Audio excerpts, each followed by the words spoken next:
scan. Dati wala man, di man ni recorded. Okay? So, let's go with our discussion. Kidsay, okay, ang una gusto magbasa is si Orang, naman naman si Orang, naman siya, taga na tong uban, Orang nga, Revilleza 3D. 3D Revilleza.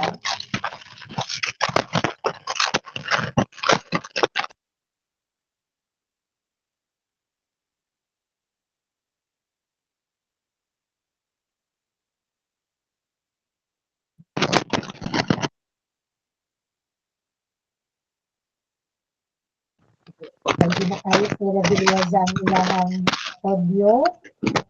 Mag-admit sa ako. Okay?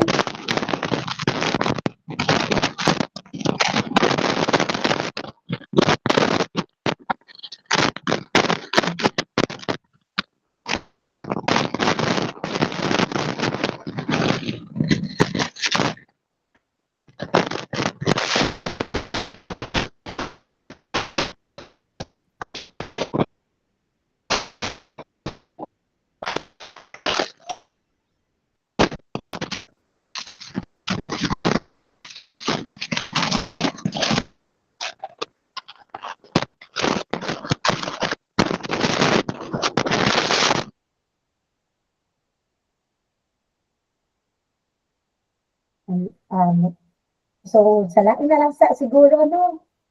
Okay lang ba si Revilleza? Sayang atong oras. Okay? So, last time we discussed, sige, i-prepare sa mong audio, pero pag di pag ako okay after ko mag-talk there, we will go with another student na lang muna, ha? So, para di sa tuwas parungas, siguro mong audio, madam. Okay?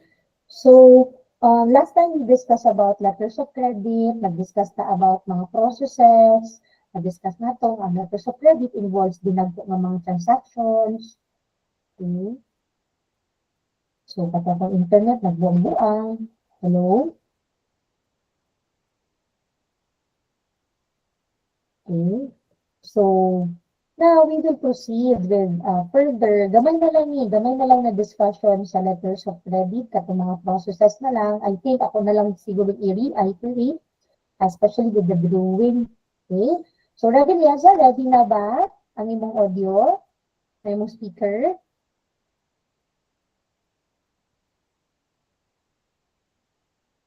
Wala siya nagatubag. So, proceed ka sa others, no?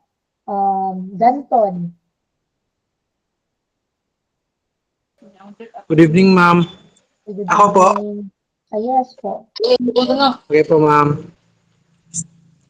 I-raise na lang sa nako si Revilleza.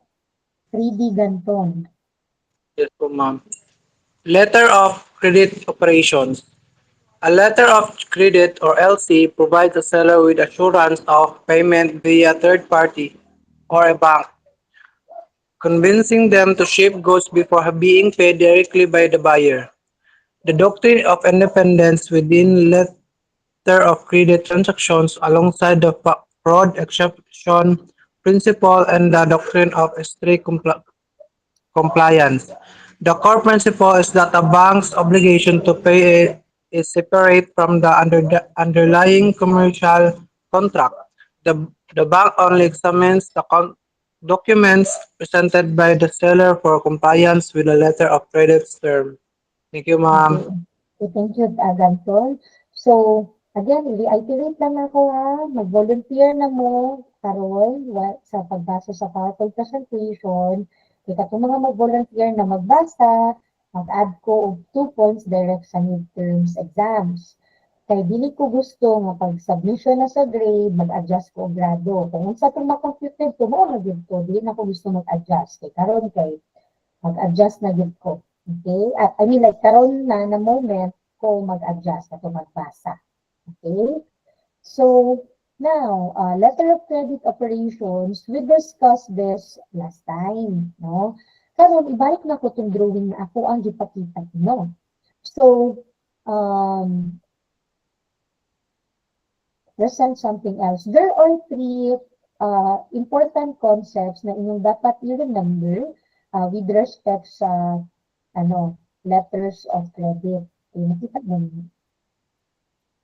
Entire screen.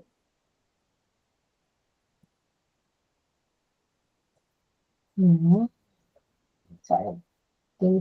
There are three important concepts na kailangan ninyo i-familiarize because these are the important concepts sa letters of credit. So, unsa man sila ng mga konsepto man? Okay, first, we have the concept of the doctrine of independence. So, unsa man yung doctrine of independence? Okay, the doctrine of independence dictates that a letter of credit is a financial obligation entirely separate from the underlying commercial contract between the buyer and the seller. So, di ba na-discuss na ko sa inyo last time, pag ako na to ang photo.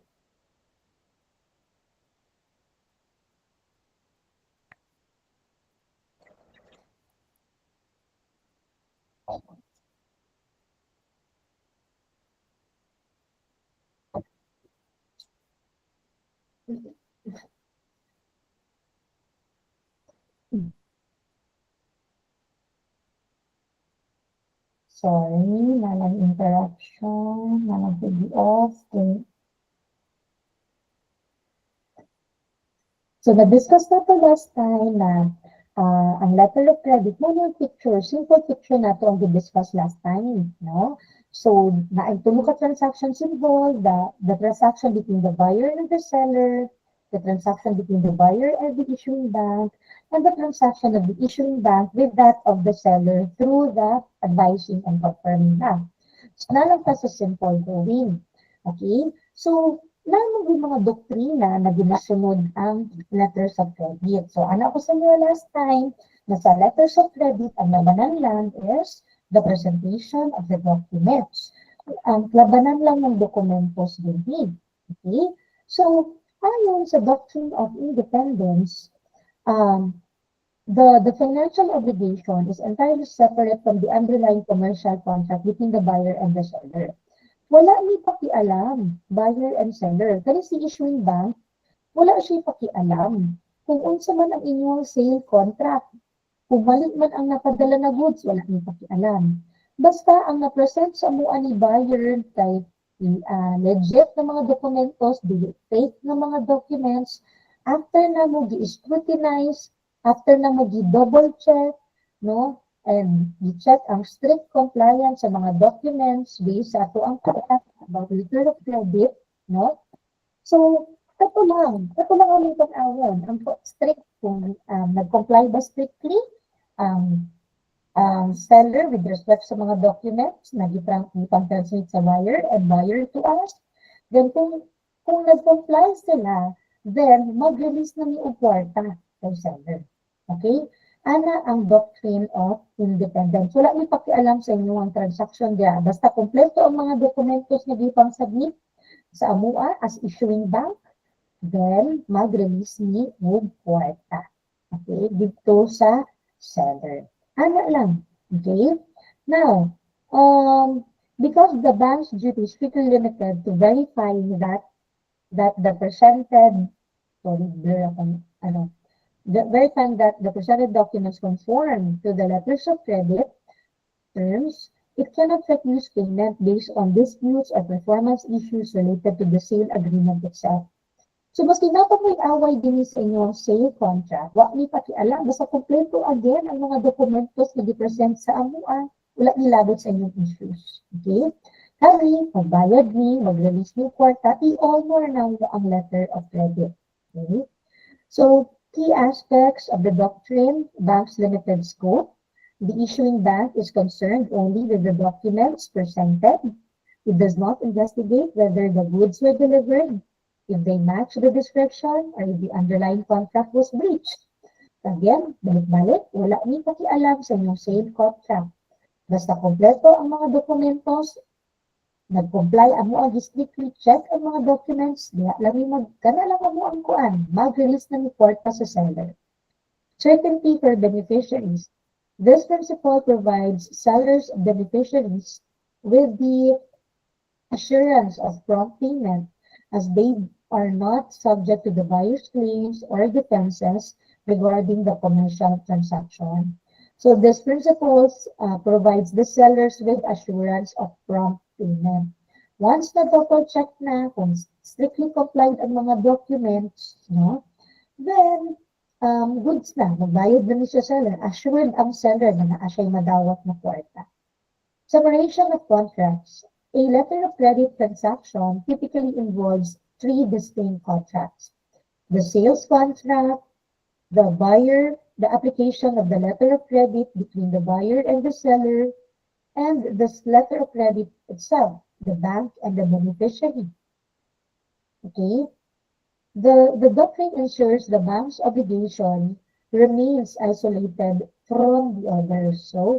So ang transaction na to sa pag-issue of letter of credit is independent with all the other transactions. So naitulong ka transaction involved. Again, the same contract between the buyer and the seller, the contract between the issuing bank and the buyer, and then the contract between or the transaction between the issuing bank and the seller. Okay? So mauna sila ang mga transactions. So later, I will explain about the fraud exception. Masahod sa nato balik ang PowerPoint presentation.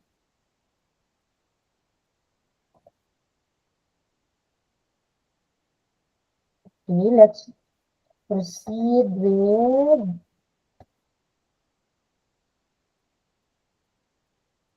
discuss po nato later ang strict compliance. Now, sa asa man si based sa listahan, 3D Ganton, tapos na si 3G Olivar. 3G Good evening, Olivar. ma'am. Good evening. This independence ensures the seller's beneficiary receives a prompt payment and frees the bank from liability regarding the actual goods, their equality, or potential fraud in the main contract. An example illustrates that if a beneficiary present a required birth certificate or default, the bank must honor it even if the application was not actually in default in the main transaction, strictly adhering to the term of the letter of credit itself. Banks must follow the strict compliance rule for letters of credit. Only original required documents, like a bill of lading, allows fund release. Photocopies are not acceptable if a correspondent bank accepts faulty documents. It acts as its own risk and may not recover payments from the buyer or issuing bank. Thank you, ma'am. Okay, so the independence ensures the seller beneficiary receives prompt payment and frees bank from liability regarding the actual goods. Again, wala may pakialam sa inyong transaction din ha, dito sa offer, sa inyong sale contract. Basta na-present ang mga complete ang documents, naa ang warehouse receipts, naa ang bill of lading, walay fake na mga documents din ni, then goods, okay? Pwede na mi i-honor ang letter of credit, then pwede na mi magbayad dito sa seller or the beneficiary. So, pero the rule is there must be strict compliance on the letters of credit. So, dapat as a bank, they must exercise utmost diligence, no? Ilang i-double check ang mga documents na gipang submit sa ila, like the bill of lading. Bawal ang photocopies, dapat original. Ayaw may mag-release of money sa seller, kailangan original ang mga documents na disubmit sa MUA. Tama ba? Maubani ang mga signature, maghatag man na sila mga specimen signature. Maubani ang mga signature na gihatag sa MUA, okay, maubani ang mga gipang submit. Ayaw ni mag-release of money again to the seller. Okay, next.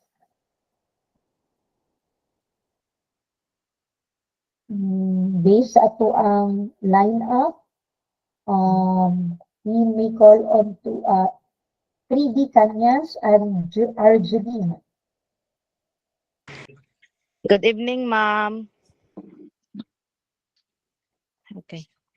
The Supreme Court clarified in Fighty Bank and Trust Company v. Court of Appeals that the correspondent bank's liability depends on its role under the credit terms, being a confirming bank's required explicit wording in the letter to honor compliance draft.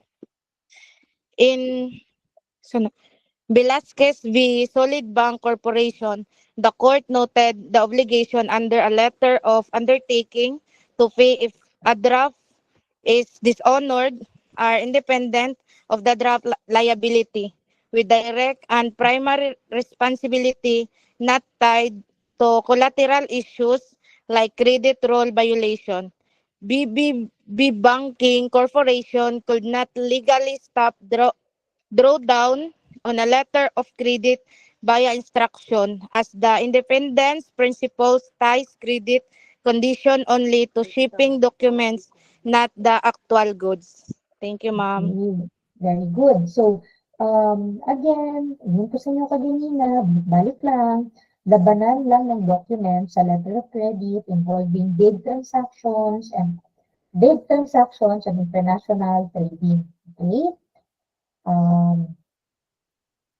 Now, i-discuss lang nako for a bit ang fraud exception. Okay? The primary exception, the primary exception to the doctrine of fraud exception, the doctrine of independence is the fraud exception. So, ano sa maling fraud exception? So, di ba, na-discuss na to ang na-discuss na to ang doctrine of independence. An exception daw sa doctrine of independence is the fraud exception. A bank may be permitted to dishonor a draft or be enjoined from paying if there is clear evidence that the beneficiary is engaged in fraud. So, ang bangko, pwede daw sila dili magbayad o dili nila i-honor ang letter of credit if there is fraud. Paano man? Paano man tumaybaw on na there is fraud? What are the elements of fraud exception? So, mali dapat. Number one, there must be a clear proof of fraud. There must be evidence that the beneficiary knowingly presented false or fraudulent documents. So, dapat klaro nga na-adjoy nahitabo nga panglimbong na ay mga fraudulent documents. Second element of fraud exception is abuse of purpose. The fraud must constitute a fraudulent abuse of the letter of credit's independent purpose rather than just a minor dispute or breach under the main agreement. So sa second exception, gani siya class, labanan na niya ng evidence. Kaya nga na ay kaso. Kasi anybody can claim that there is fraud. Pero what would be your evidence show? No? So kaya labanan siya always sa evidence siya. Kaya may trial or may hearing or may kaso. Third, irreparable injury. In many jurisdictions, the parties seeking to block the payment must demonstrate that they would suffer irreparable injury without such intervention. Maklaro yun na magkakaroon ng injury, like hindi ka mabayaran, no?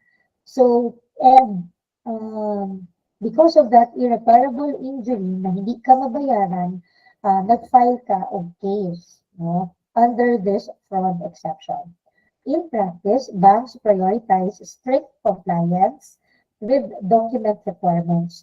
Unless a clear case of fraud is established, the bank is generally obligated to honor the credit upon the presentation of complying documents, regardless of external contractual disputes. So, again, ang ina-exercise sa bank is strict compliance. I-review nila mga documents submitted sa ila, aya sila magpagawas og kwarta, or aya nila i-honor ang letter of credit. Kapag based sa ilahang strict compliance, no, na rule, dili makapasa ang mga dokumento, so dili nila i-honor ang letter of credit, or dili sila mag-release og kwarta. Or, after sa ilahang pag-check strictly sa mga documents, uy, pasado ni, okay ni siya. So, aya na lang sila mag-release og kwarta padulong dito sa seller, no? So, exception sa independence, doctrine of independence is the fraud exception. kung sa tingin nila ng aning tulo ka elementos, aning fraud exception principle, pwede dili mo lang yung makapugong na mag-release or mag-honor ang bangko sa mag-release or mag-honor ang bangko dito sa mga dokumento. Mao lang ni ang reason nga dili nila i-release ang kwarta, kaning fraud exception principle. O kani siya ng mga elementos nakabase sa mga ebidensya. Okay? Next. Kasi pwede mag-volunteer again. Okay. Okay, ang una is here, 3G Romualdo Carrero. Good evening, ma'am. Good evening. In Transfield, Philippines, Incorporation versus Luzon Hydro Corporation, the Supreme Court ruled that payment can be halted if the beneficiary fraudulently presents documents with non-false material facts. In Citibank and Trust Company versus Court of Appeals, the court clarified that a letter of credit does not receive or hold funds in trust for the beneficiary. It only allows drawing up to the specified amount. Correspondence banks pay from their own funds first and seek reimbursement later rather than receiving advance funds from buyers or issuing banks. Thank you, ma'am.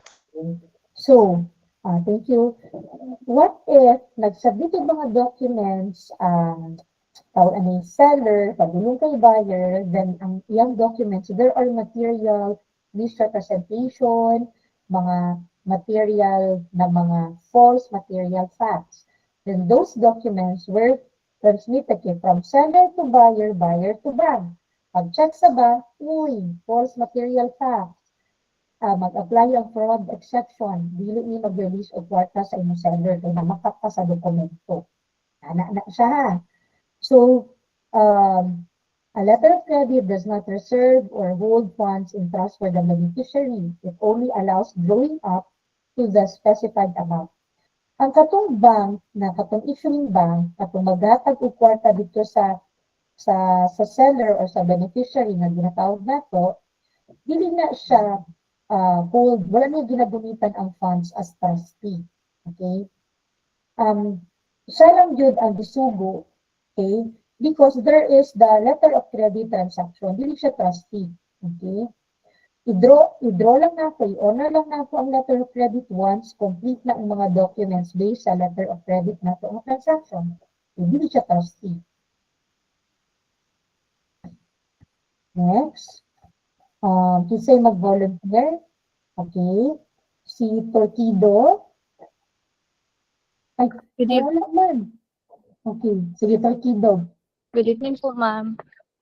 So, ayun na lang nilang i-lower later. Okay, rabit sa ako ang anak siya dira, ha? Sige. 3G Torquido. Balag mag-raise na mo daan karon kay para ako, nakalinya lang man siya diri sa akong screen. Kung gusto mag-recite for 2 points. Okay? Sige.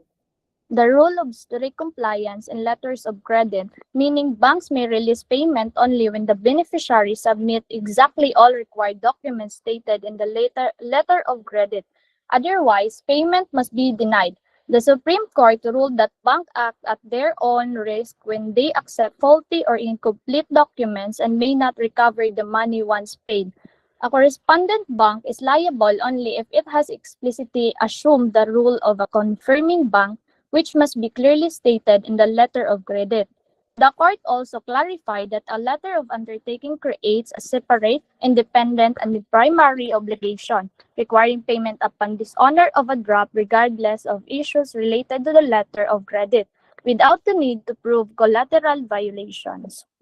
Okay. Thank you, Tokido. Katong gusto mag-again, akong sabon na kayo, hindi man ta complete ka ganina when I share.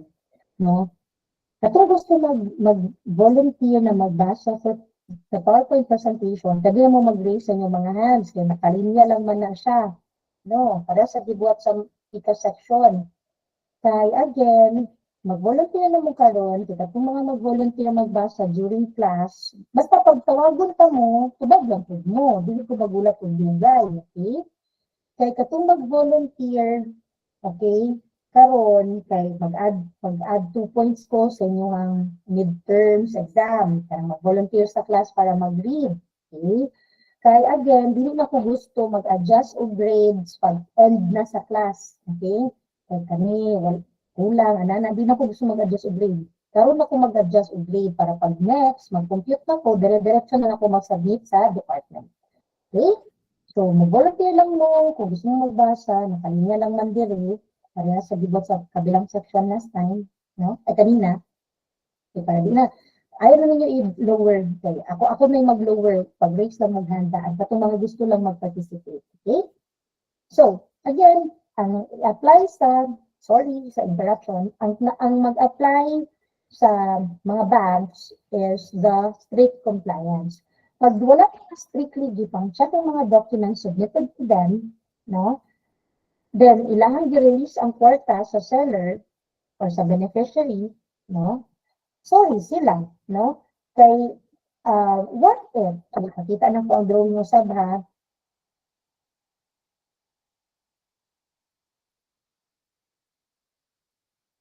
okay. Si bank, kani si issuing bank, no? Dapat i-super double check niya yung mga documents na gihatag sa iya from seller to buyer, buyer to sa iya. Pag wala niya gi-check ug tarong ang mga dokumento, wala niya gi-scrutinize, no? Strict compliance, nga nag-release siya og kwarta padulong sa seller, unya upon I take it man day there are false material facts declared. Si buyer, di na siya mubayad diri. Kaya nang gi-release man nimo ang kwarta padulong kay seller na ako, wala man nimo gi-double check. Nag-forward ko sa mga documents. Yes, okay, those were the documents submitted sa ako ani seller.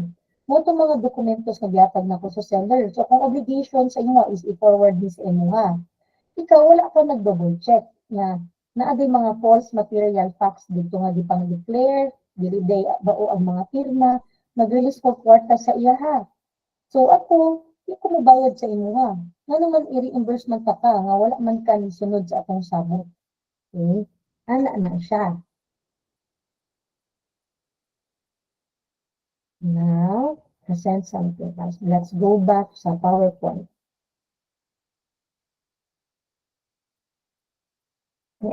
Go back. Wait lang class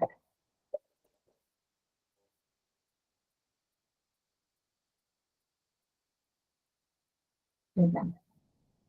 Paandar ko aircon.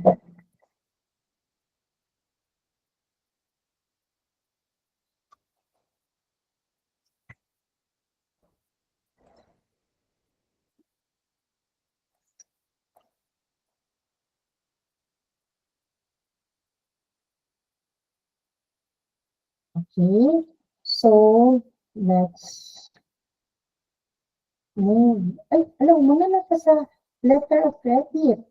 We're done with letter of credit. So, din na sa guarantee. Kani plus, katumagong letter of credit is mga dinagko nga transaction, international transaction. So, sometimes, mag-isod yung imagine. Okay? Dili ni makarelate. Dili ta sa guarantee kay makarelate ang tanan. Okay, when we talk about guarantee, ang always ninyong isipon is, okay, na utang involved, ani. Okay, so, what is the contract of guarantee? So, let's call on Lakatan. Section, unsa si Lakatan?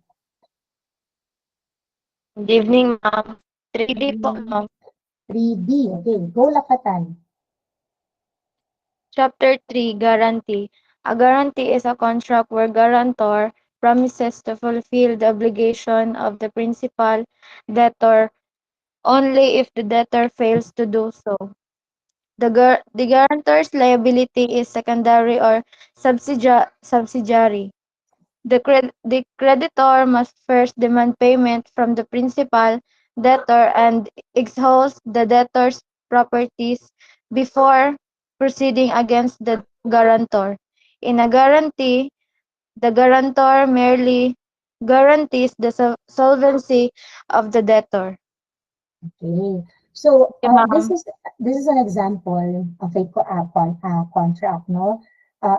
Guarantee is a contract. Isa siya ka kontrata where the guarantor promises to fulfill the obligation of the principal debtor, only the debtor fails to do so. So, ang guarantor, kabinod naman siguro mo ano, sa inyong mga parents na nangutang sa mga co-op, no? Ay, basin ka mo po, dahil mo na po mong guarantor. So, ang guarantor, ang iyang obligation mo pasok lang if dili makabayad ang principal debtor. Kung dili makabayad ang principal debtor, ang guarantor ang musalo sa utang ni debtor. Okay? So, the guarantor's liability is secondary or subsidiary. Ang first owner class is ang principal debtor. Ang principal debtor ang unang sinilon sa creditor. Second owner lang ang guarantor. Aya lang mo adto ang creditor ang nagpautang kay guarantor, no? If di gud makapayad ang principal debtor, ang nangutang, ang principal na nangutang. So again, second owner lang ang guarantor. Okay, ana na lang ato ang kuan para dali ninyo ma-imagine. The creditor must first demand payment from the principal debtor and exhaust the debtor's properties before proceeding against the guarantor. So, kailangan muna na paninlon sa iya ang nangutang. Aya siya, kailangan i-check sa iya kung nato ba ni property ni nangutang sa kuha. Aya siya maningil ito sa guarantor. Okay? So, next. Kinsa gusto mo basa ani? Si Redhill Yerza.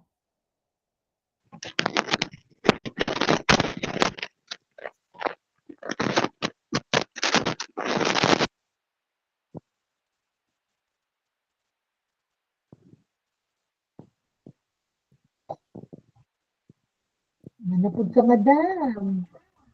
Kailangan siguro mo mag-headset.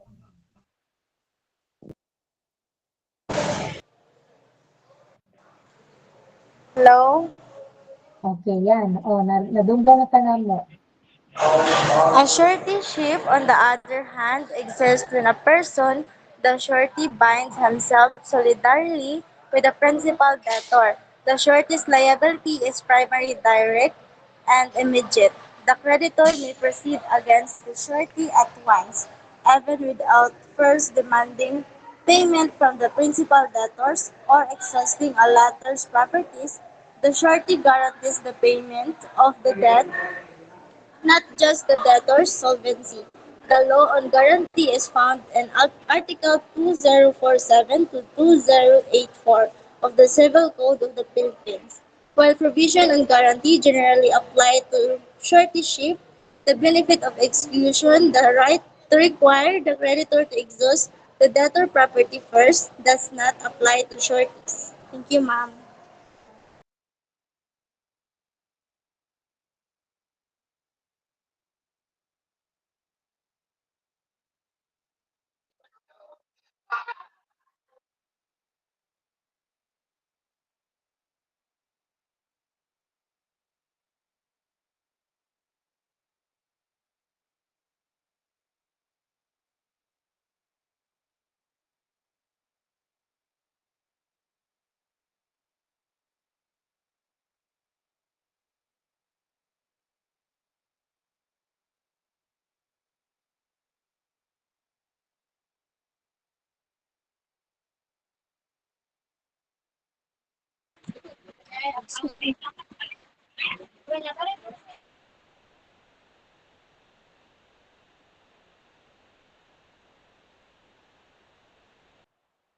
Excuse me, ma'am. Nakamute yata ka, ma'am. Hala ka, sorry. Hala ka, class, sorry kayo, class. Taas na po ng istorya, class. Thank you sa kinsa to, thank you kaayo. Welcome, ma'am. Sorry, okay. Again, sorry. Ang suretyship is a special kind of guarantee, contract of guarantee, no? So sa suretyship, na ay tao, there's a person who binds himself solidarily with the principal debtor. solidary. So, equal footing sila. So, nangutang, ako nagpautang ko kay Revilleza. Okay?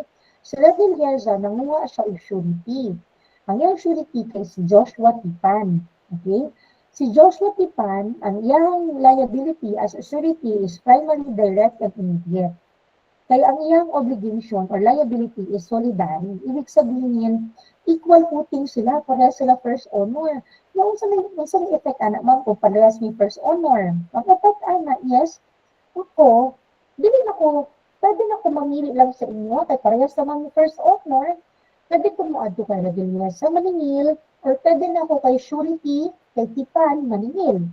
Dili na necessary nga muduol ko first sa debtor, aya ko muduol sa surety. Equal footing lang mo. Parehas lang mo. Although ang principal debtor is si Revilleza, ikuha man niya si Tipan as surety o si Tipan isugot na okay, himo akong surety na Revilleza, walay problema. Okay?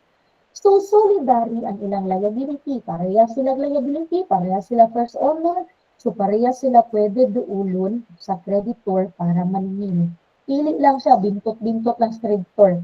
Kitipan na lang kumamingil, o kay Revilleza na lang kumaningil. Dili importante diri na una ko sa debtor, di-exhaust na ko ang iyang mga kuan, ana, dili necessary. Okay? Equal footing lang, parehas lang, ang surety o debtor, parehas lang o liability. Parehas lang silang obligasyon. Parehas sila first honor, parehas sila pwedeng duulon sa creditor para paninglan. Understood? Okay? Guarantor lahi, surety lahi. Okay? Surety is a special type of guarantee contract. Okay?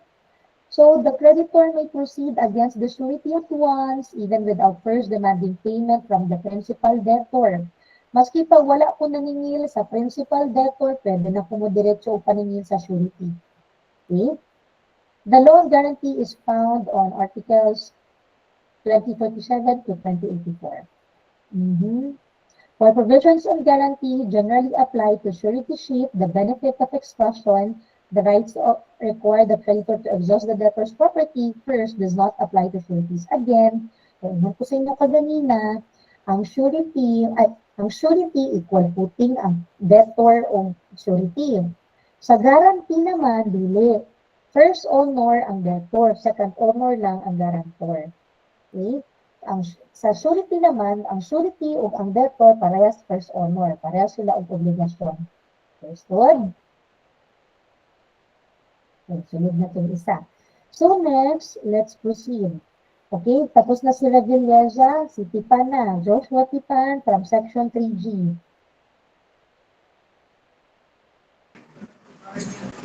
Good evening, ma'am. Supreme Court ruling holds that surety is treated as a co-maker or original promission.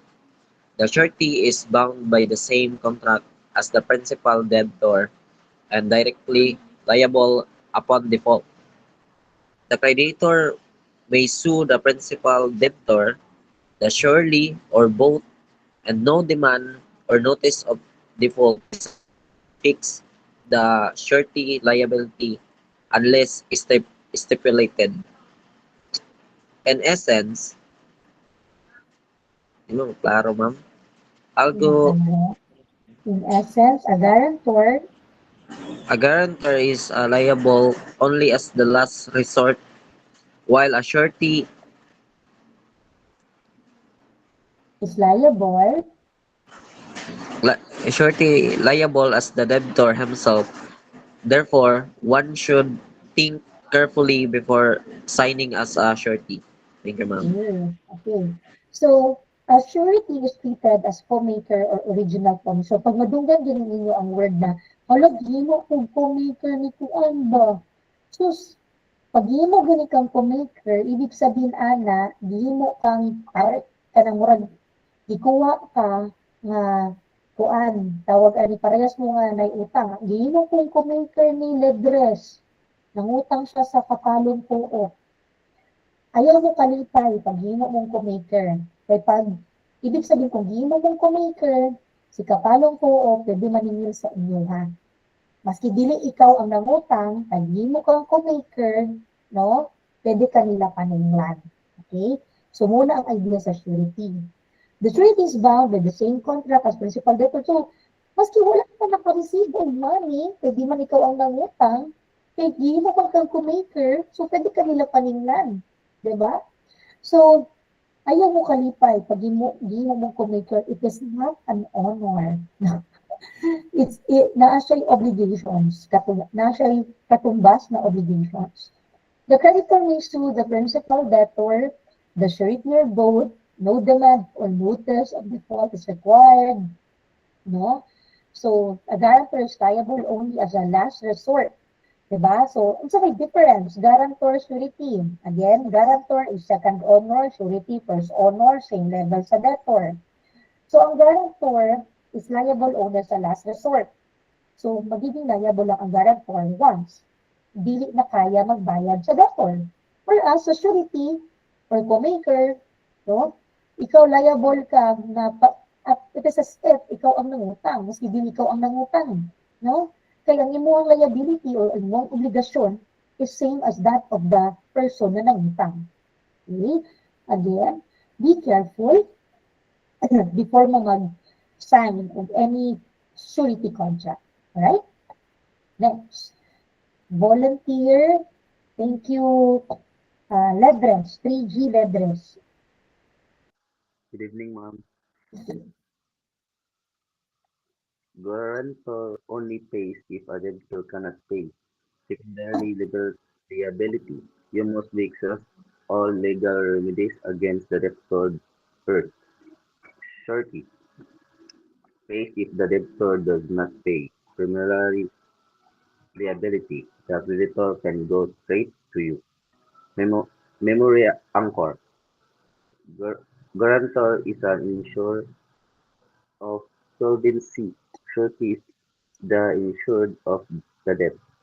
Thank you, ma'am. So, na-explain na ko ni kaganina, bigyan na ko sa bond.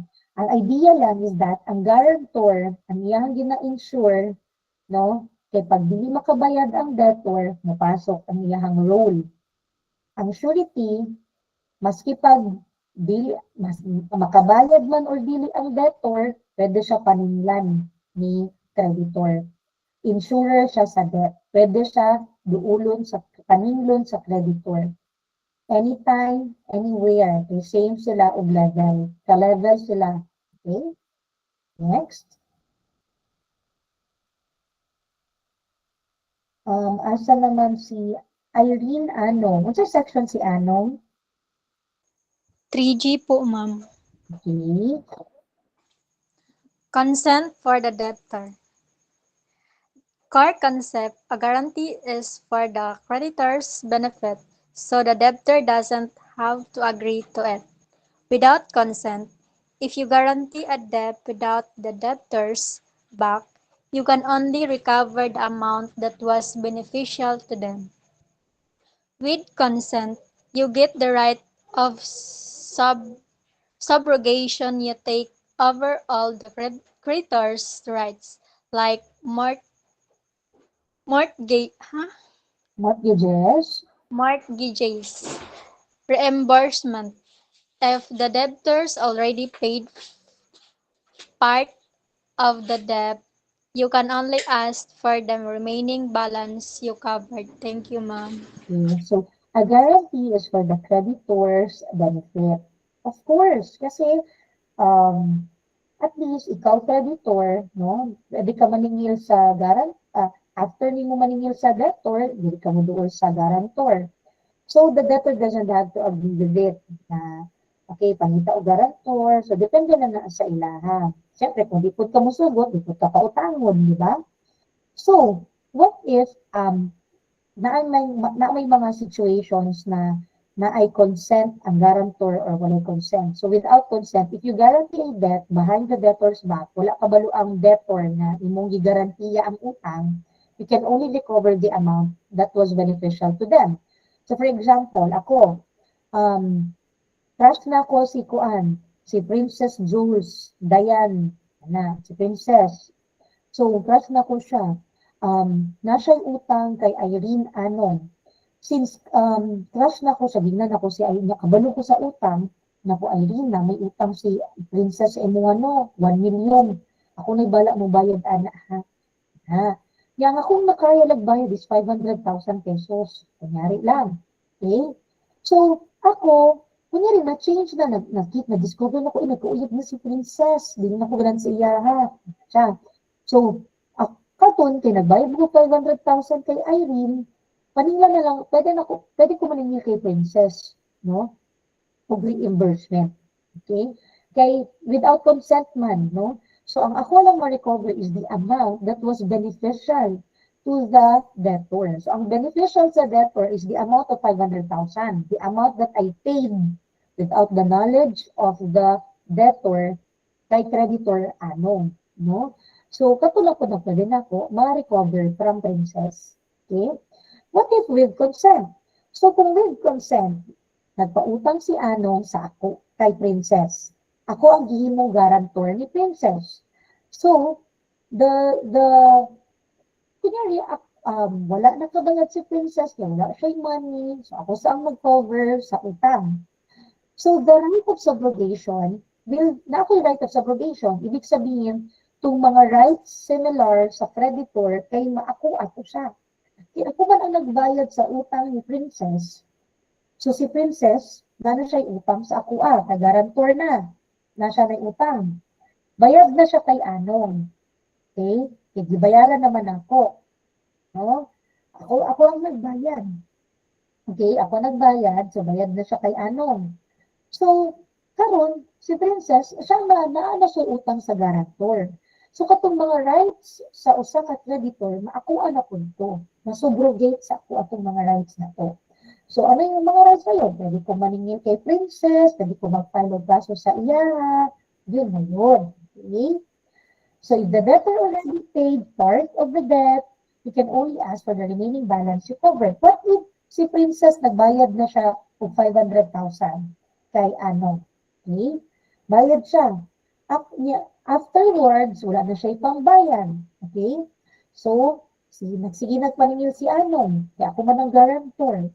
So, ang ako lang kong bayaran as guarantor is katong remaining na lang sa utang. Dili na itong whole 1 million. Katong na lang remaining. Why? Isa man ang sa batas. Kasi kung magbayad ko sobra pa, no, sa 500,000, that would be an unjust enrichment on the part of Anong. Nagpadato si Anong na unjustly, dili sapat, dili just, dili equal, unjust enrichment, which is bawal under the law. Okay?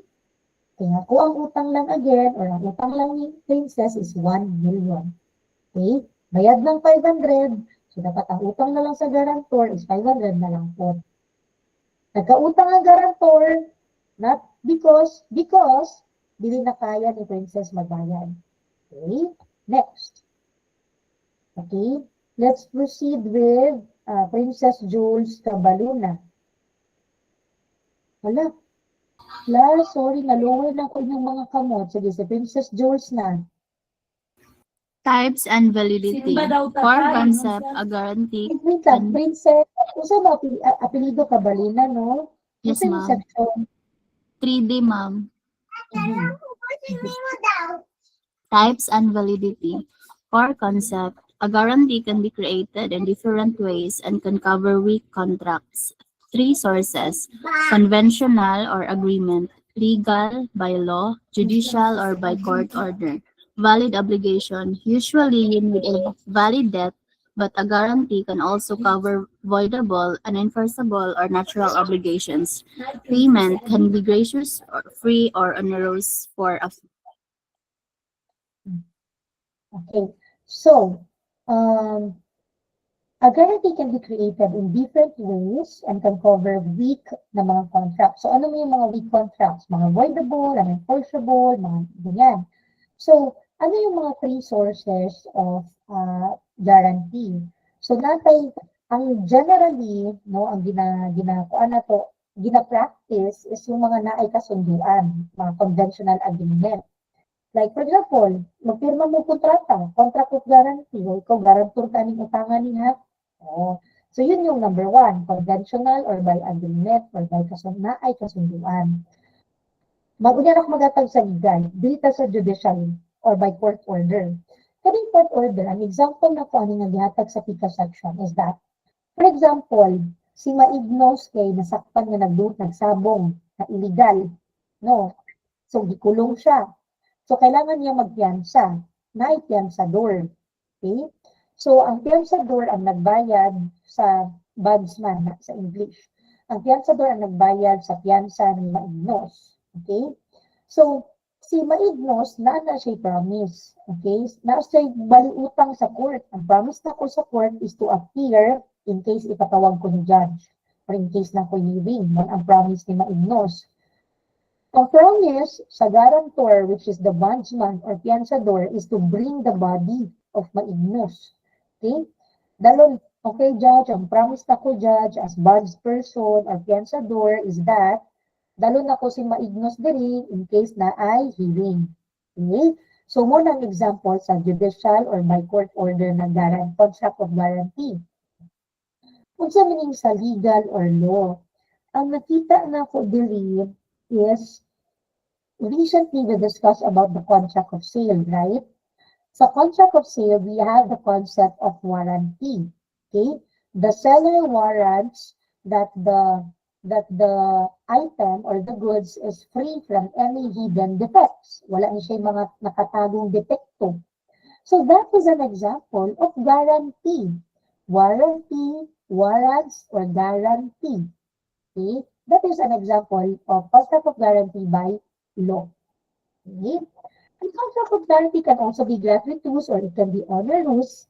Pwede ka namang usually kanang sa mga bay kasunduan, kanang mga nangutang, mga gratuitous na. Kaya lagi kay igsuon nimo o ikagaw nimo, nagpagarantor ka, nagpa-comaker ka, wala ka kabalo ngayon, ani di kabugat ang trabaho sa obligasyon sa isa ka comaker, niya dako kay siya giutang, dili pagod ka bayad because gratuitous, no? Walay bayad for free. Onerous, seldom lang kaayo. Kaya kung pabayron ko din mo, saan ko lang? Maignos, si mo pata-garantor ha. Okay? Sige, si maignos. Sige ma'am, mo ako garantor. Pero magpabayad ko. Ana na dahil na, away na dahil na. Mugay nang utang ko sa co-op, kaya wala ko'y kwarta. Niya magpabayad pagod ka. Masira na dahil ang relationship. Kaya usually, wala ko'y na-encounter na contract of guarantee na nagapabayad ang guarantor. Usually, yun na gratuitous na ang nagsalo kay kapamilya lang, kapatid, anak. Okay? So, ayaw din mo magpataka o enter of comaker ha. Hindi mo magpataka, okay? Bugat ang trabaho sa usaka, guarantor or surety. Okay? So, next. Okay. Next, Negrilio and Janet. Good evening, ma'am. Good evening. Characteristics of guarantee. Core concept. The nature of the contract. Accessory, it cannot exist alone. It depends on the principal obligation. Subsidiary, it only kicks in if the debtor fails to pay. Unilateral, only the guarantor has a duty to the creditor. The creditor doesn't owe the guarantor anything. Distinct person, you cannot be your own guarantor. Okay, thank you. So, kung sa man ang nature sa contract of guarantee, so it is an accessory contract. Habol naman mo anak, kaya obligations and contracts man mo, right? So, na yung principal contract, may accessory contracts. So, since a contract of guarantee or a contract of suretyship is an accessory contract, hindi siya pwede mag-exist on its own. So, there must be a principal contract. So, again, usually, ang principal contract in a contract of guarantee is contract of loan. Na ay utang, na ay mo guarantor, na ay surety. Okay? So, it is an accessory contract. So, ang contract of guarantee, it only kicks in if di na makabayad ang debtor, di na makabayad ang utang, yan ang mapasok ang contract of guarantee. So unilateral, only the guarantor has the duty to the creditor. Ang creditor, wala siya duty sa guarantor. Why? Because the creditor releases the money to the debtor. So katong utang. Ang guarantor, wala, igo ako din magsalo sa utang sa debtor. Okay? Dili po pwede, you cannot be your own guarantor. Dili pwede sa isang person lang na siya. Okay? You cannot be your own guarantor. Okay?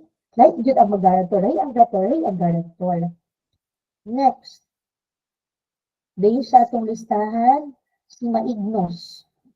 Maignos is from section 3D po, ma'am. okay. The less not more rule. Core concept, a guarantor's burden can never be heavier than the debtor. The limit, you can bind yourself for less than the debt, but never for more. Automatic correction, if you accidentally guarantee 2 million pesos for 1 million debt, the law automatically reduces it to 1 million. Nature, you cannot have stricter conditions than the original debtor. Thank you, ma'am. Okay. So less, not more rule. A guarantor's burden can never be heavier than the debtor. So kung ang giutang lang sa debtor is 1 million, 1 million lang po ang pwede ninyo bayaran. So, dili po di mo pwede i-bind yourself for less than the debt. Okay? Sorry. You can bind yourself for less than the debt but never for more. Sorry. So, what if nakabayad na ang debtor? Ang utang nimo is 1 million, nakabayad na ang debtor of 300,000, okay? Ang remaining utang na lang is 700,000. So, 700,000 lang po ang imuhang pwede na lang bayaran kasi bayad na yung 300K. So, again, you can bind yourself for less than the debt, but never for more. Pwede nga, automatic correction. Kunyari, accidentally, nakabayad ka og 2 million, no, o nakaguarantee ka og 2 million, pero ang utang lang yun is 1 million, the law will automatically reduce it to 1 million. Ito kung unsa lang again, kung unsa lang ang utang, muna po din mong bayaran. Kung unsa lang ang balance, muna po din mong bayaran. Okay? Next. Based sa atong list, 3G Ligonan Stella. Good evening, ma'am. Mm, Special rules. Married a woman. Core concept. Who can be guarantor? Married woman can act as a guarantor without a husband consent.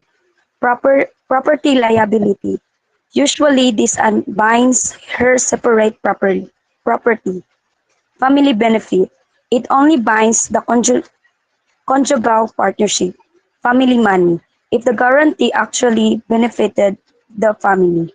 Thank you, ma'am. okay. So, again, who can be a guarantor? Na mag-discuss man siya, ma'am. Pwede man good ang babae married woman. So, a married woman can act as a guarantor even without a husband's consent. Maski pa wala isugot ang imong mana, pwede daw ka mag-guarantor. Okay? So, ingon magud sa Article 73 of the Family Code, ako gining research, no? A married woman has the right to engage in any legitimate profession, occupation, or business without needing her husband's consent. So, ang usa daw ka married woman, kasal na babae, na siya'y karapatan na musulod sa mga legitimong profession, trabaho, no, or business. So, ang contract of guarantee is a business transaction. It is a commercial or business transaction. If it is a legitimate one, no, then the married woman can enter into a contract of guarantee even without the consent of the husband. Okay? So, ano sa lang man pwede mag-object ang husband if based on valid, serious, moral grounds. For example, ang babae mo ang married woman enter into a prostitution or magbaligya og drugs, di ba? Kana lang pwede mag-object ang kuan kay di na legitimate. Okay? But a married woman can enter into a contract of guarantee even without the consent of the husband. Kasi wala pa wala ko siya nananghid sa iyang husband, pwede siya mo-enter of a contract of guarantee because this is a legitimate business transaction. Okay? Kaya ma'am, kung saan man lang ang mga properties, okay? Usually, this only binds your separate property. Kung kita mag-class loan, no? Napamagot tayo mga ginatawag na itong mga separate property. Okay? Separate property, napod tayo mga conjugal property, no? So, ang katulang mag-bind, wala may consent sa husband, is those lang yung separate property or exclusive property. Exception, if the contract of guarantee, there's a benefit, no, that redounded to the family, no, kung na ay benepisyo nga nahitabo dito sa pamilya, pwede masagot ang conjugal property. Okay? Next. Where is Reggie Mogon Rachel? Yes, ma'am. Good evening. Nature and form of guarantee. A guarantee is never assumed to exist. It must be expressly stated and cannot cover more than what is specifically written in the agreement. For it to be legally enforceable, it must be reduced to writing because it falls under the statute of frauds. If there is any confusion or doubt regarding the terms, the law requires that the agreement be strictly interpreted in favor of the guarantor. So, the concept of guarantee is never assumed to exist. So, there must be, as much as possible, ang advisable is, dapat there is a written agreement na ay kasulatan. Okay? Katong tayo nga nagpalitig sa kiyanan class, no? Ang velos. Siyempre, monthly siya, 5 years to pay. Ako di mo kung surety sa contract. Okay? So, pagbasa na ko sa contract, ang term kasi, generally, ang term na to is guarantor. Pero, pagbasa na ko sa contract, ibasa na ko siya, okay, akong liabilities, primary, solidary, ana-add. So, this is a contract of surety. Kaya, pag mag-open ko sa ko ang BPI account, ibig sa BPI man ni Carlo, nangutang og sakyanan, makita na ko dito, ang pangalan sa kong brother as the primary debtor, then ako as the surety. Makita na ko sa kong account kung pila na lang amo ang remaining na utang. Okay? So, what would be siya? At the time that we took a loan, car loan, ipapirma ko kontrata. No? So, kaya advisable. Why? Kasi pag dili siya, wala siya nakakontrata, wala may kasunduan o kasulatan, maglisod o file ang creditor. Dili niya ma-enforce ang iyang rights sa court. Because this contract of guarantee is covered by statute of frauds. Under the Article 1403, paragraph 2 of the Civil Code. So, key contracts requiring written evidence, special promises to answer for the debt or debt of another. So this is, again, a contract of guarantee o a contract of surety is a kontrata na nagasagot ka sa utang sa another person. So, for it to be enforceable in court, para ang creditor makapaningil, no? Para makaduol siya sa iyang mga karapatan sa korte, kailangan nakasulat siya. Pag kani wala nakasulat, walay pakialam ang korte na dili na nila i-entertain. Why? Because it violated the statute of frauds. You know, sa statute of frauds, mga special obligation na mosagot ka sa obligation sa another person, it should be in writing. Okay? So, again, advisable, the contract of guarantee should be in writing. Okay, what if in the future, mo enter mo og business na pautang, at least alam nyo that the contract of guarantee, the contract of surety must be in writing. For if, para ako, kunyari, di ko bayaran sa akong nag-utang sa akua, moto ko sa court, nakita na ko among kontrata. Okay, para ma-enforce na ko among kontrata.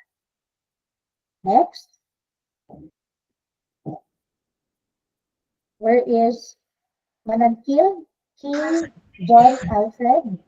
Good evening, ma'am. Manantil is section FM3D po. 3D. Okay.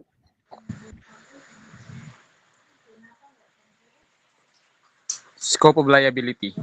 The guarantor is only liable for the specific obligations of the debtor that were agreed upon the time of the contract. They are not liable for any debts or defaults that happened before the guarantee was signed, unless there was a very clear statement showing they intended to cover those past debts. Okay. So, ang imong liability as guarantor, katulong naa sa kontrata. Okay? So, those agreed upon at the time of the contract. Dili ka liable sa mga utang that happened before. No? Kita pa siya utang before. Wala. Katulong dun na sa contract. Katulong ang pwede nimo saguton. Okay? So, unless there's a very clear statement showing they intended to cover those past debts. So, at unless na lang na di nakabutang sa inyong kontrata na appeal tong mga previous utang. Pero katulang yun, general rule, katulang na sa kontrata, katulang po ang pwede nimo i-bayaran as guarantor. Next. Thank you, Manang Kil. Next, si Bukog is from section. Good evening, ma'am. Qualifications of a guarantor. To qualify for this role, a person must have three things: integrity, the legal capacity to bind themselves, and sufficient property to pay the debt if needed. These qualifications must be present when the contract is made. Even if the guarantor later loses their property or integrity, the guarantee is still valid. However, a creditor can demand replacement if the guarantor is convicted of a crime involving dishonesty or becomes insolvent. Thank you, ma'am. Okay. So, to qualify, monitoring kanina specific slide discusses the qualifications of a guarantor. So, they must have the integrity, they must have the legal capacity to bind themselves. So, di dapat siya minor, di dapat siya deaf mute, no? Dili ka balo mo read or write, no? Na deaf mute. So, sufficient property to pay the debt if needed. So, dapat na po siya kabtangan. Alangan na magigwa kang guarantor, hindi din mo kaya magbayad, di ba? So, these qualifications must be present when the contract is made. Even if the guarantor loses their property or integrity, the guarantee is still valid. Pero, a creditor can demand a replacement of if the guarantor is convicted. So, what if makulong siya? Eh, kung makulong siya, he will not be able to have an employment or trabaho. Malawat ang siya kwarta, mahimo siyang insolvent. So in that case, pwede mag-request ang creditor na alisdan na ang guarantor or maghakamita og replacement. Okay? So next. Gatchalian. Hello, good evening. Ay, sa itong section si Bukog. Sorry, wala na ba? Bukog is section. Kasi dito yung section si Bukog. Wala na ko na, no? 3D na siya, ma'am. 3D. O, sige, ikaw nag-gatchal yan. Selection of the guarantor. If the creditor is the one who chooses a specific person to be the guarantor, they cannot later demand a substitution. This is because since the creditor personally made the selection, the responsibility for that choice rests solely on them and not on the debtor. Okay. If the creditor is one who's a specific person to be the guarantor or the one who chose, okay, they cannot later demand a substitution. Ikaw, nagpataka-taka abang taong pili-pili, bahala ka, okay? This is because since the creditor personally made the selection, the responsibility for that choice rests solely on them and not on the debtor. Okay? So kung ikaw as magpautang, ano na lang di pagpabida-bida nga ako mo pick up sa imong ako mo choose sa imong guarantor. Ayaw. Dapat kung ikaw magpautang, ingon nimo ang debtor, pamita dito guarantor. Once ikaw magpili creditor, kung kinsa ang guarantor, kanya ma-insolvent ang guarantor, ito sa maka-request for replacement. Diba?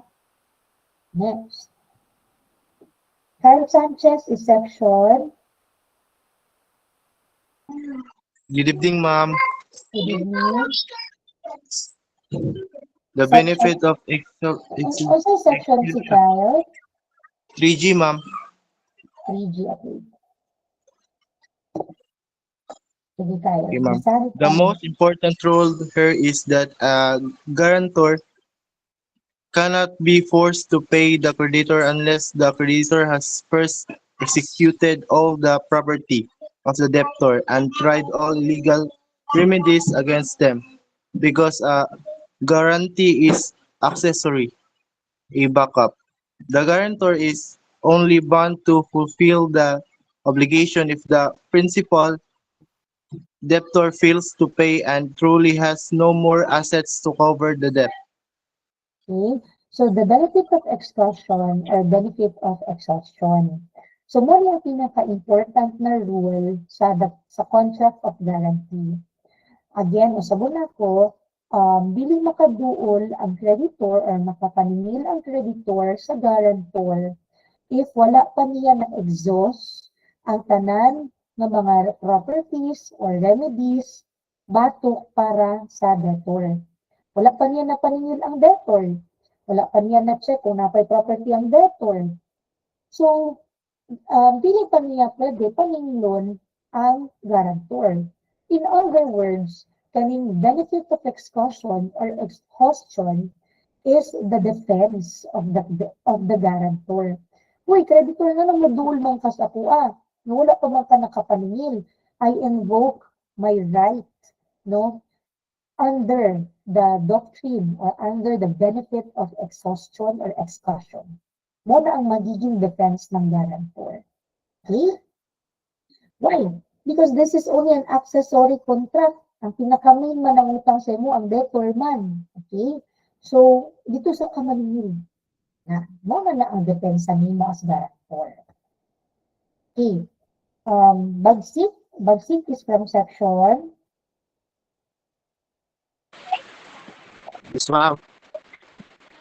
Guzman versus Chandler. 3G po, ma'am. 3G. Okay. Go. Guzman mortgage put two of his properties to secure a debt owned by Tachi to Chandler. When the debt was not fully paid, Chandler sued Guzman personally for the remaining cash. The court ruled that Guzman was not liable for the money balance. This is because Guzman only contracted a mortgage on specific land. He did not agree to be personally responsible for the cash payment. Thank you, ma'am. So, kani siya na-clear. Thank you. So, kani siya na-clear. Sa may tabo magudiri, si Tachi, na siya utang kay Chandler. Para masagot ang utang, no, si Guzman nag-volunteer na iyang iprinda ang iyahang properties. 2 kayuta. Okay? Para ma-secure lang, para makautang lang si Tachi kay Chandler. So wala mo nakabayad si Tachi kay Chandler, si Chandler, di kasuhan niya si Guzman. Uy, bayari ang remaining cash. Niyan ang Supreme Court na, uy, di na liable si Guzman sa remaining na utang ni Tachi. Kaya niya ramang gibuhat ni Guzman is gimortgage or giprenda or gihimong security ang yuta. Okay? Wala man siya nagpabida na siya ang maging guarantor. So, dili siya magiging liable sa remaining na cash payment. Okay? Prakino lang, giprenda niya iyang property. Okay? So, next, naana lang tayo 2, 4, 5. Yung naka-slide para same ka sa pika section. Kung siya gusto mag-volunteer for 5 sa mga others na wala pa naka-recite. Okay, makaungat from section 3G.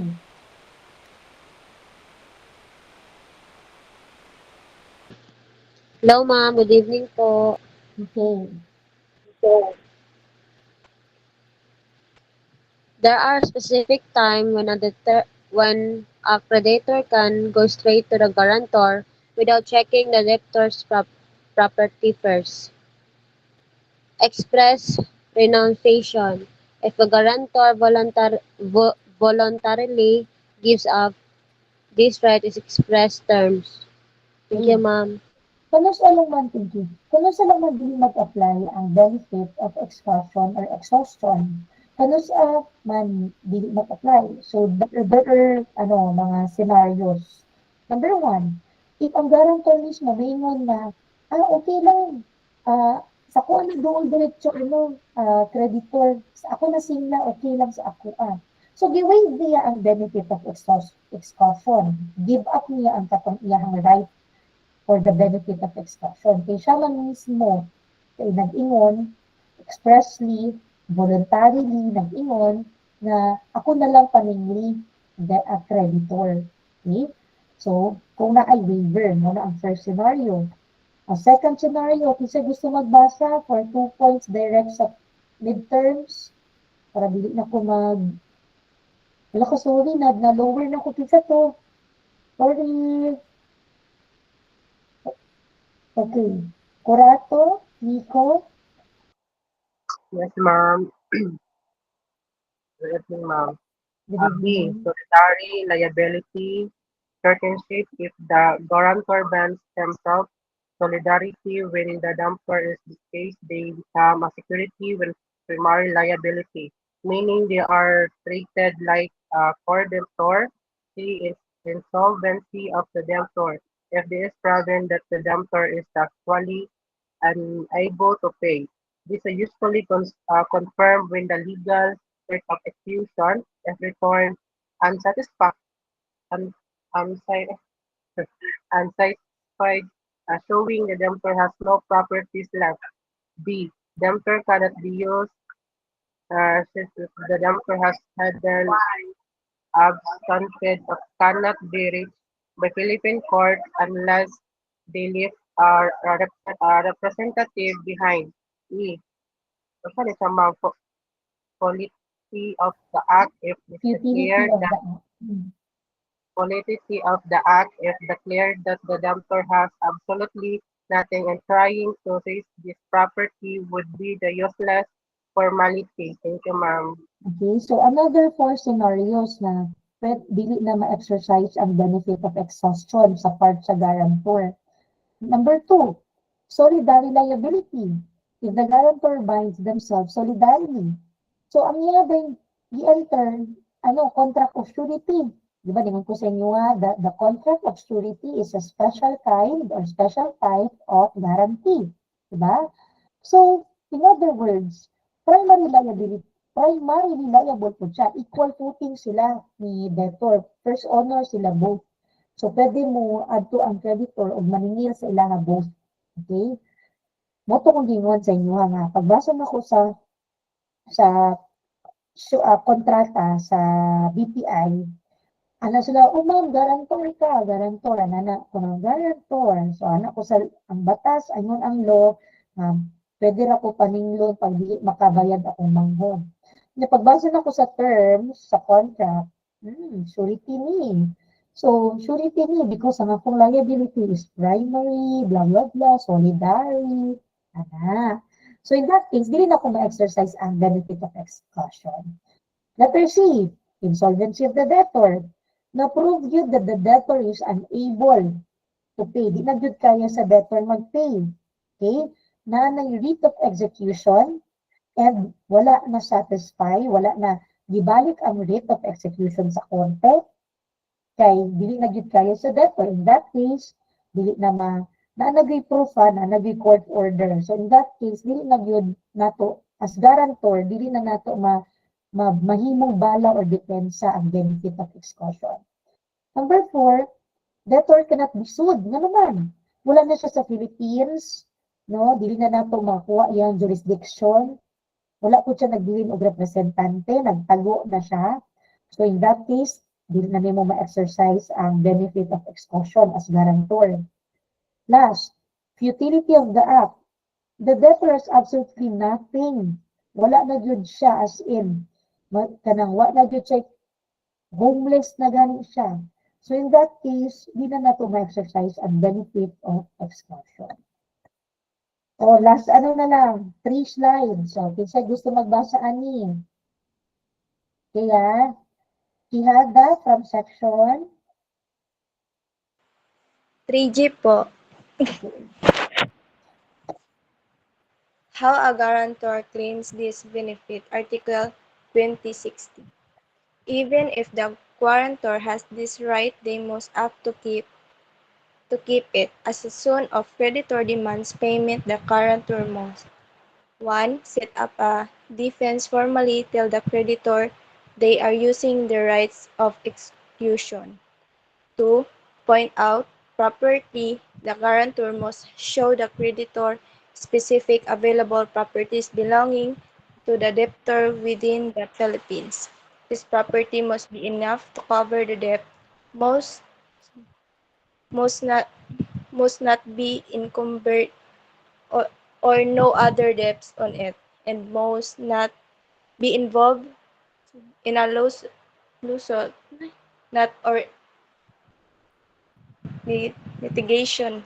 Salamat, ma'am. Hinay mo kay net, ma'am. Sorry kayo.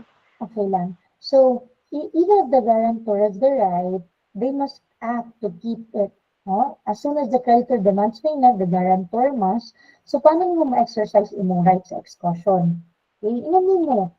Okay, paninglo na ka sa creditor, sa nagpautang. Inamin mo, okay, ang akong defense ani creditor, kay akong benefit of exclusion. Inamin mo, akong i-exercise akong right of exclusion. So, paano nimo exercise? Ipalpal mo, hoy, creditor. Kanang debtor, napa na siya property ani.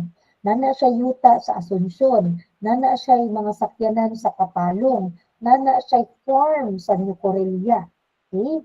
So, imo siyang imnan anak. Okay? So, inana ang way para ma-exercise nimo ang imuhang right to exclusion. Okay? Next, nanalay duha. Manantiel mag-give ways ata sa others ha. Mag-give ways ata sa others. Kina naman kayo 2 points for tonight. Kitsa pa'y gusto for 2 points, magbasa lang aming PowerPoint. Kay dili na ko gusto mag-adjust pag mag-compute na og grado for midterms. Okay, Barrete Jetlis from section. Good evening, ma'am. 3E, ma'am. 3E?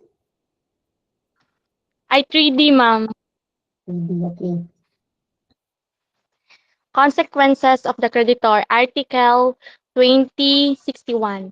Once the grantor successfully points out of the debtor property, the creditor must try to exhaust that property is the property.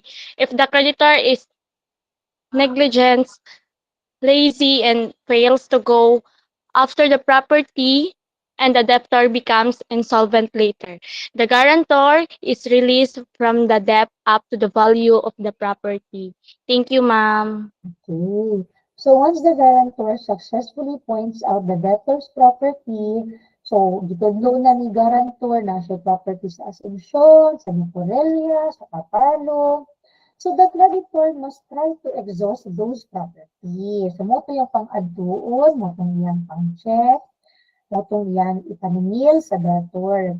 Kung nagtinamad ang kreditor o nagtinanga ang kreditor, wala niya nang nabuhat, so the debtor becomes insolvent later, nawad-an nagkwarta ang debtor, the guarantor is released from the debt.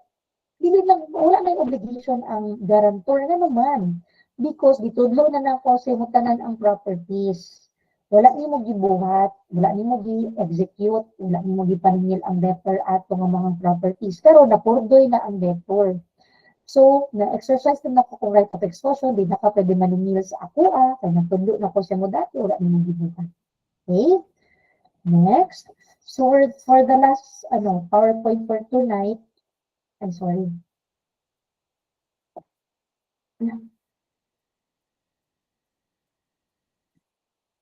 Sorry.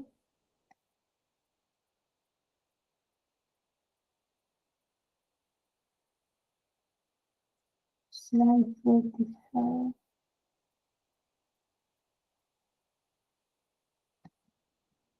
Ay, sorry class, dito lang data class.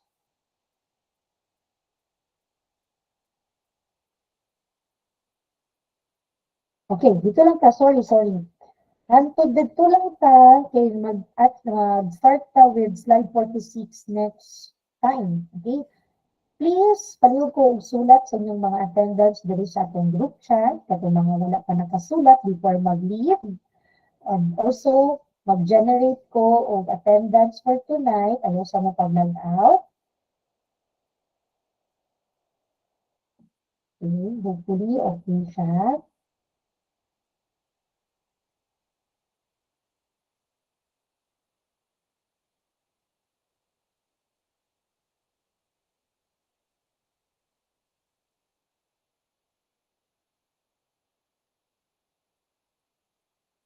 Ayan na, sira na naman ang attendance tracker.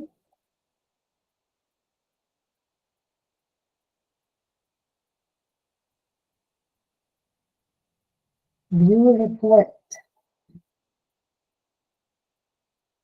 Filter report.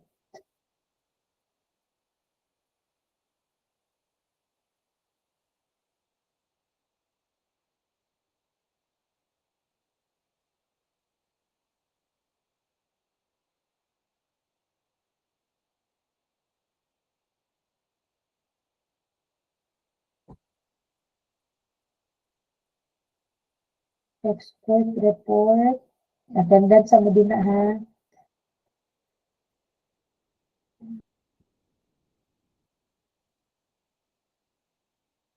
Bago mo mag-leave. Okay na, pwede na mag-leave itong mga naka-attendance. Kaya na ano na ako, na generate na ako.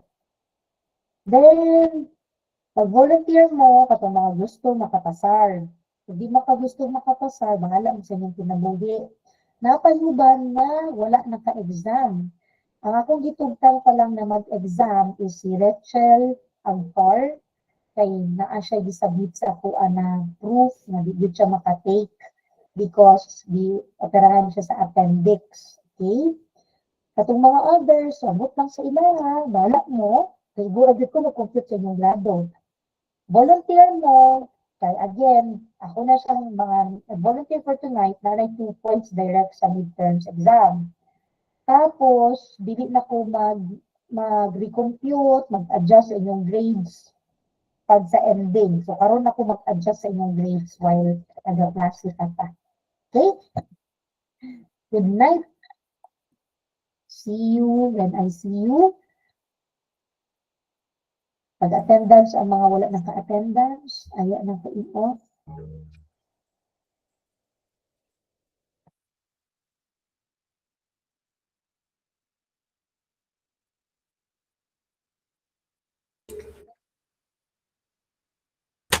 Bye, ma'am. Bye. Bye, ma'am. Bye. Thank you. Thank you. Bye, ma'am. Bye-bye. Bye, ma'am. Bye, ma'am. Bye-bye. Attendance. Good night. Copy.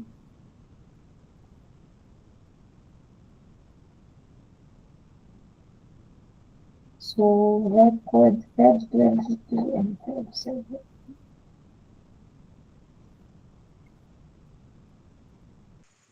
Bye po, ma'am. Good night. Good night po.